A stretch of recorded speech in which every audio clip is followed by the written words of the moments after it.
हाँ, तो एक बार फिर से आप सभी का मोस्ट वेलकम। पॉलिटिकल साइंस के हमारे 50 प्रश्नों का ये सेकंड पार्ट है। फर्स्ट वाले पार्ट में हमने 17 प्रश्न कर लिए थे। हमने देखा था बर्लिन की दीवार कब गिराई गई थी, ठीक है। तो हमने देखा 9 नवंबर 1989 को इसे गिरा दिया गया था पूर्वी जर्मनी के लोगों ने।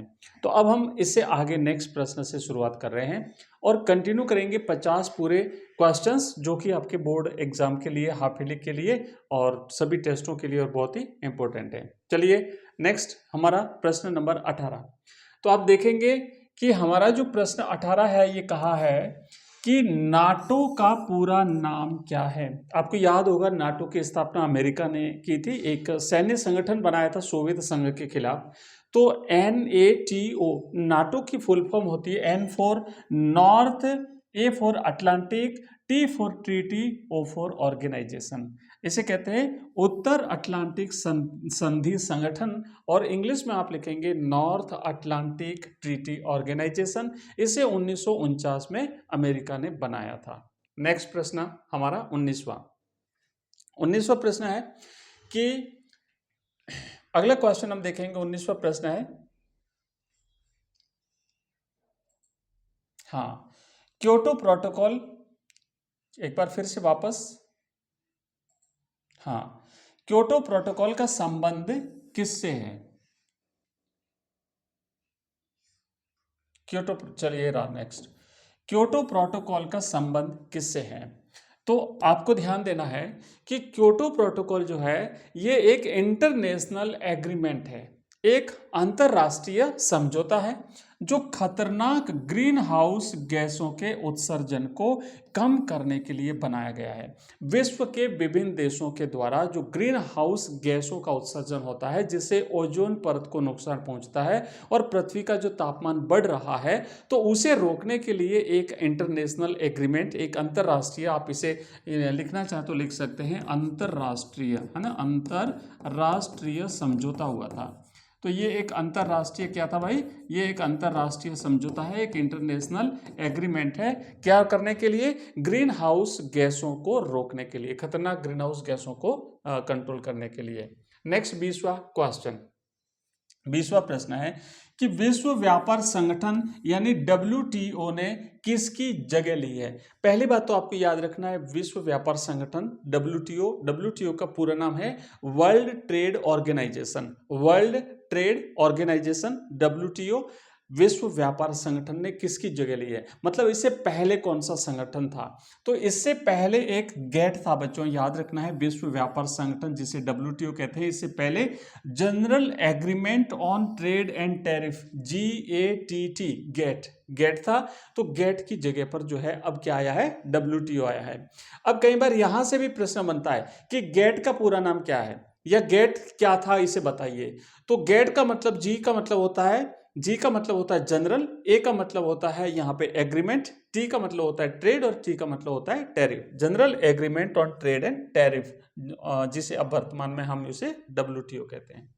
नेक्स्ट देखो 21वां हमारा प्रश्न है कि बाल्टिक गणराज्य में कौन कौन से देश आते हैं? तो याद रखना ये प्रश्न बड़ा इंपॉर्टेंट है, कई बार परीक्षाओं में पूछा जाता है। और एक बात और बता दूं कि जितने भी ये प्रश्न हमने लिए हैं ये सारे के सारे आपकी पूर्व की परीक्षाओं में पूछे गए हैं। हो सकता है आगे आने वाली परीक्षाओं में भी पूछे जाएं। तो मोस्ट इंपोर्टेंट प्रश्न है, इसलिए आप जरूर इन्हें ध्यान रखें। तो जो बाल्टिक गणराज्य है इसमें 3 राष्ट्र आते हैं ना, एस्टोनिया, लातविया और लिथुआनिया। इन 3 देशों को बाल्टिक गणराज्य कहा जाता है। आगे बढ़ेंगे। नेक्स्ट हमारा 22वां प्रश्न देखिए, ऑपरेशन डेजर्ट स्टॉर्म क्या था? अमेरिका ने, आपको याद होगा कि 1991 में इराक ने कुवैत पर जब कब्जा कर लिया था तो UN ने उसके खिलाफ एक सैन्य अभियान चलाया था जिसे ऑपरेशन डेजर्ट स्टॉर्म कहते हैं। अब यहाँ पे UN का तो वैसे नाम है, बाकी अमेरिका ने ही चलाया था, है ना, ये जो अभियान था इसको चलाया था। तो इसको ऑपरेशन डेजर्ट स्टॉर्म नाम दिया है। नेक्स्ट 23वां प्रश्न है कि भारत और चीन के बीच टेंशन का एक मुख्य कारण क्या है? दोनों देशों के बीच में सबसे बड़ी प्रॉब्लम की वजह क्या है? तो सीमा विवाद, खास करके अरुणाचल प्रदेश और अक्साई चीन को लेकर के दोनों देशों के बीच में, भारत और चीन के बीच में जो है वो तनाव का सबसे बड़ा कारण है। अक्साई चीन आपको याद रखना है, या फिर सीमा विवाद भी अगर आप लिख देते हैं तो चल जाएगा। अरुणाचल प्रदेश का नाम आपको याद रखना है। 24वां प्रश्न देखो नेक्स्ट हमारा, कि दक्षिण एशिया मुक्त व्यापार समझौता, जिसे हम साफ्टा कहते हैं, का लक्ष्य क्या है। आपको याद होगा कि जो दक्षेश के राष्ट्र हैं, है ना, दक्षेश यानी सार्क के जो 8 सदस्य राष्ट्र हैं, उनके बीच में एक मुक्त व्यापार समझौता हुआ है जिसे हम साफ्टा के नाम से जानते हैं। तो इसका मुख्य उद्देश्य क्या है? साफ्टा का लक्ष्य दक्षिण एशिया के देशों के बीच में होने वाले व्यापार पर लगने वाली कस्टम ड्यूटी को कम करना है। कस्टम ड्यूटी को कम करना, यानी एक मुक्त व्यापार समझौता है। ठीक है, नेक्स्ट 25वां प्रश्न देखो, अंतरराष्ट्रीय न्यायालय का मुख्यालय कहाँ पर है? अंतरराष्ट्रीय न्यायालय का जो मुख्यालय है, यानी जो हेडक्वार्टर है, वो हॉलैंड या नीदरलैंड के हैग शहर में है ना। नीदरलैंड भी अपन इसे कहते हैं। नीदरलैंड के हैग शहर में अंतरराष्ट्रीय मुख्यालय स्थित है। अब ये जो हमने 25 प्रश्न किए हैं, ये हमारी फर्स्ट बुक में से लिए हैं। बुक जो फर्स्ट है आपकी, उसमें से हमने 25 प्रश्न लिए हैं, और नेक्स्ट जो इसके 25 प्रश्न हैं वो अब हमारी बुक सेकंड में से हम 25 प्रश्न करने वाले हैं। तो इस तरीके से 25 हमने इसमें से लिए हैं और 25 इसमें से लिए हैं। तो फर्स्ट राउंड में हमने 50 प्रश्नों की हमारी ये जो है वो सीरीज लेकर के चल रहे हैं। इसको हम 3 भागों में या 4 भागों में कंप्लीट कर रहे हैं। इसी तरीके से हम अब बाद में क्या करेंगे, चैप्टर वाइज लेंगे, एक एक चैप्टर पर डे, एक चैप्टर के हिसाब से पर डे एक चैप्टर आपको अपन जो है वो लेकर के आगे बढ़ेंगे। चलिए आगे बढ़ते हैं, नेक्स्ट देखते हैं हम 26वां प्रश्न देखते हैं। ये रहा 26वां प्रश्न, ट्रिस्ट विद डेस्टिनी।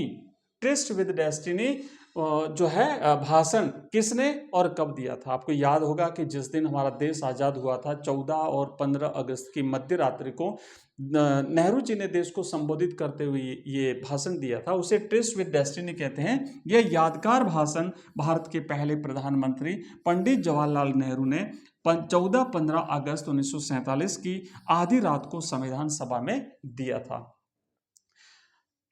इसका हिंदी नाम भी है भाग्यवधु से चिर प्रतीक्षित भेंट। इसको हिंदी में भी अगर पूछा जा सकता है तो आपको याद रखना है, भाग्यवधु से चिर प्रतीक्षित भेंट या फिर ट्रिस्ट विद डेस्टिनी नाम दिया गया था। नेक्स्ट 27वां क्वेश्चन देखो, कि देश बनाने में शुरुआती 2 बड़ी चुनौतियां कौन सी थी? यानी जब देश का निर्माण हो रहा था, देश जब आज़ाद हुआ था, तो उस समय देश के सामने 3 बड़ी समस्याएं थी। उसमें से 2 समस्याएं पूछा आपको कौन कौन सी थी। तो सबसे पहली चुनौती तो थी कि भारत जैसे विविधता भरे देश को एकता के सूत्र में बांधना, क्योंकि यहाँ पे अलग अलग राज्य थे, अलग अलग संप्रदाय के लोग रहते थे, अलग अलग धर्मों के, है ना, अलग अलग मान्यताओं के, अलग अलग भाषा, बहुत सारी चीज़ें थी, देश में विविधता देखने को मिलती थी। तो इतनी विविधताओं वाले देश को एक सूत्र में बांध करके रखना। और दूसरी चुनौती थी लोकतंत्र को मजबूती से स्थापित करना, क्योंकि अभी राष्ट्र आज़ाद हुआ था, इससे पहले देश को कभी लोकतंत्र का अनुभव नहीं था। तो अभी यहाँ पे लोकतंत्र की जो स्थापना हुई थी, उस लोकतंत्र को बिल्कुल जो है वो सफलतापूर्वक हम यहाँ तक लाए हैं। नेक्स्ट हमारा 28वां प्रश्न है कि राज्य पुनर्गठन आयोग कब बना और इसके अध्यक्ष कौन थे? तो राज्य पुनर्गठन आयोग 1953 में बनाया गया था, और इसके पहले जो अध्यक्ष बने थे वो फजल अली थे। ठीक है, याद रखना है, फजल अली की अध्यक्षता में पहला राज्य पुनर्गठन आयोग 1953 में बना था। 29वां प्रश्न देखो, कि भारत के पहले 3 आम चुनावों में किस पार्टी का दबदबा रहा था? तो भारत के पहले जो 3 आम चुनाव हुए थे, पहला चुनाव हुआ था फरवरी 1952 में, फिर 1957 में और फिर 1962 में। इन तीनों चुनावों में कांग्रेस पार्टी का दबदबा रहा था ना, भारतीय राष्ट्रीय कांग्रेस की एक तरफा जीत हुई थी। चौथे चुनाव के बाद से फिर परिदृश्य बदलने लग गया था। और नेक्स्ट हमारा 30वां प्रश्न है कि भारत में एक दलीय प्रभुत्व और दूसरे देशों के एक दलीय शासन में क्या फर्क है? तो भारत में कांग्रेस का दबदबा लोकतांत्रिक चुनावों से पहले बना था, जहां सबको चुनाव लड़ने की आजादी थी। वहीं चीन और क्यूबा जैसे देशों में संविधान में ही सिर्फ एक पार्टी का शासन लिखा है, जो कि तानाशाही है, हमारे यहाँ पे खुला लोकतंत्र है। तो ये हमने 30 प्रश्न किए हैं। टोटली इस सीरीज में अभी 50 प्रश्न करेंगे हम, पहली सीरीज में 3 भागों में करने वाले हैं। तो नेक्स्ट जो इसका तीसरा पार्ट है वो भी आपको बहुत ही जल्दी मिलने वाला है। अब हमने देखो यहाँ पे जो पॉलिटिकल साइंस है, इस पॉलिटिकल साइंस का जो है ना, अभी फिलहाल अपन ये 50 प्रश्न से शुरुआत करिए, या फिर एक एक चैप्टर भी लेंगे ताकि एग्जाम से पहले एक बार कंप्लीट रिवीजन हो जाएगा। साथ ही साथ के पॉलिटिकल साइंस के साथ साथ हमारे बाकी जो सब्जेक्ट हैं, हिस्ट्री है, ज्योग्राफी है, हिंदी साहित्य, हिंदी कंपलसरी, इंग्लिश है, सबके आपको इसी प्रकार के क्वेश्चंस चैप्टर वाइज भी मिलेंगे। साथ ही साथ सीरीज भी चलाएंगे, इसके एमसीक्यूज, इसके इंपॉर्टेंट क्वेश्चंस, सब कुछ अगर आप चाहते हैं तो आप हमारा ऐप डाउनलोड कर लीजिए, लिंक इस वीडियो के डिस्क्रिप्शन में मिलेगा। आप हमारा टेलीग्राम चैनल ज्वाइन कर लीजिए। आप हमारा नंबर नोट कर लीजिए, आप यहाँ पे देख पा रहे हैं ये व्हाट्सएप नंबर हमारा, इस नंबर पे आप हमें व्हाट्सएप कर सकते हैं। और साथ ही साथ यहाँ पे जो है आप हमारा टेलीग्राम चैनल भी इसी नंबर से ज्वाइन कर सकते हैं। तो मिलते हैं अगली क्लास में, तब तक के लिए जय हिंद, जय भारत।